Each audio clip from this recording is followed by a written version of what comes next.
I want to acknowledge something before we begin.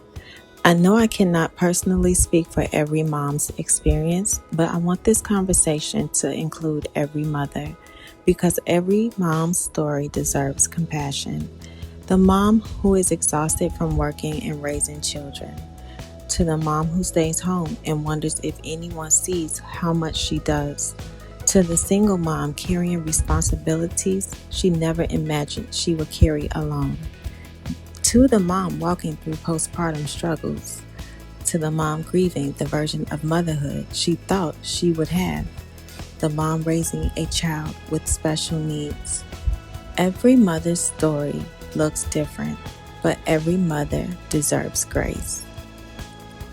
So you say, I love my kids, but I don't love motherhood right now. Have you ever had one of those days where you looked around your house, the dishes are piled up, the baby won't stop crying, your toddler has asked for a snack for the 15th time, and you're running on 3 hours of sleep? And a thought crosses your mind that immediately makes you feel guilty. And that thought is, I don't like motherhood right now. The moment that thought comes, another voice follows it. That is, what kind of mother thinks that? You should be grateful. There are women praying to have children. Or you may start thinking you're a Christian. You shouldn't feel this way. So instead of saying it out loud, you bury it inside. You smile. You keep serving. You keep showing up. And you carry the shame that God never asked you to carry. So can I tell you something today? There is a huge difference between saying, I don't love my children, and saying, I'm struggling in this season of motherhood, because those are not the same thing. Loving your children is not the problem. It's that you're tired. You're carrying the mental load of an entire household. You're remembering everyone's appointments, school schedules, therapies, medications, grocery lists, planning meals, breaking up arguments, breaking up fights, praying over your family. You're trying to be a good wife. You're trying to be a good mom, a good friend, a good daughter. And somewhere in all of that, you have disappeared. Maybe you don't even recognize the woman in the mirror anymore. And that is a very painful place to be. Listen, I know because I have been there. And I think sometimes we romanticize motherhood so much that when reality hits, we think something must be wrong with us. We post the matching outfits, the family photos, the birthday parties, the sweet bedtime stories and moments, but we don't talk about the mornings where we have cried before anyone else woke up. We don't talk about hiding in the bathroom for 5 minutes just to have a moment of silence.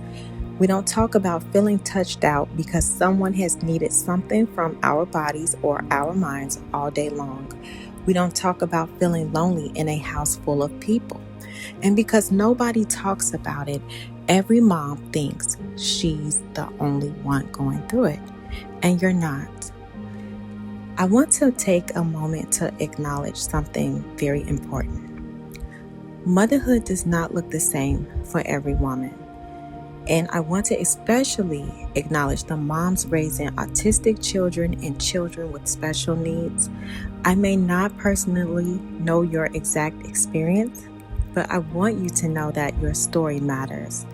Your motherhood journey may come with a different kind of exhaustion. You have the appointments, the advocacy, the research, the constant learning, the decisions you have to make, the worries about the future. The moments where you have to be strong for your child even when you feel worn down yourself. And I want to say this with so much love. Feeling overwhelmed by the weight of motherhood does not mean you love your child any less. You can celebrate your child. You can cherish who they are. And you can be grateful for who God created them to be. And you can still admit that some parts of this journey are hard. The struggle is not a reflection of your love. It is a reflection of how much you are carrying. And this is true for every mom. Now, whether your struggle looks like a child with special needs, raising children alone, balancing work and home, navigating your own mental health, feeling lost in motherhood, or simply trying to make it through a difficult season, you are not alone. One thing I've learned is that God is not offended by our honesty. I encourage you to read through Psalms. David didn't come to God pretending everything was okay. He poured out his fear, his anger, his disappointment, his exhaustion, his questions. God was not intimidated by that. So why do we think we have to pretend with God? Maybe today your prayer isn't a long, beautiful prayer. Maybe it's just, God, I am tired. Do you know what I love about Jesus? He never shamed weary people. He invited them. In Matthew 11, chapter 11, verse 28, it says, "Come to me, all who are weary and burdened, and I will give you rest." Notice he didn't say, "Come to me after you've become a better mom." He did not say, "Come to me after you've stopped struggling." He didn't say, "Come to me after you figured it all out." He said, "Come while you're weary." And that changes everything. So if you've been carrying guilt because motherhood feels harder than you've expected, release that guilt. If you've convinced yourself that struggling means failing, release that lie. If you've believed that asking for help makes you weak, release that too.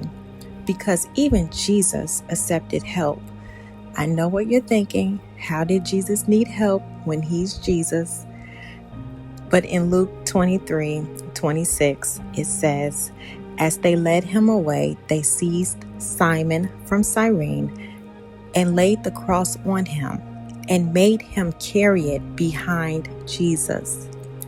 Think about that for a moment. Even in that moment, Jesus was not carrying the weight alone. There was someone there to help. So why do we believe we have to carry every burden of motherhood by ourselves? Here's what I want you to remember.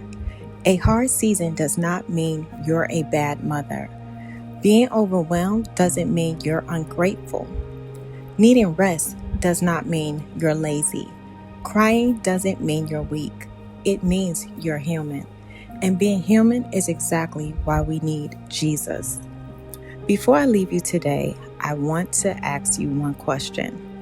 When was the last time you gave yourself the same grace you give everyone else?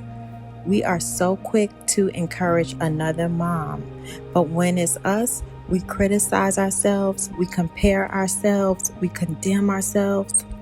What if today you decided to speak to yourself the way God speaks to you, with grace, with compassion, with love?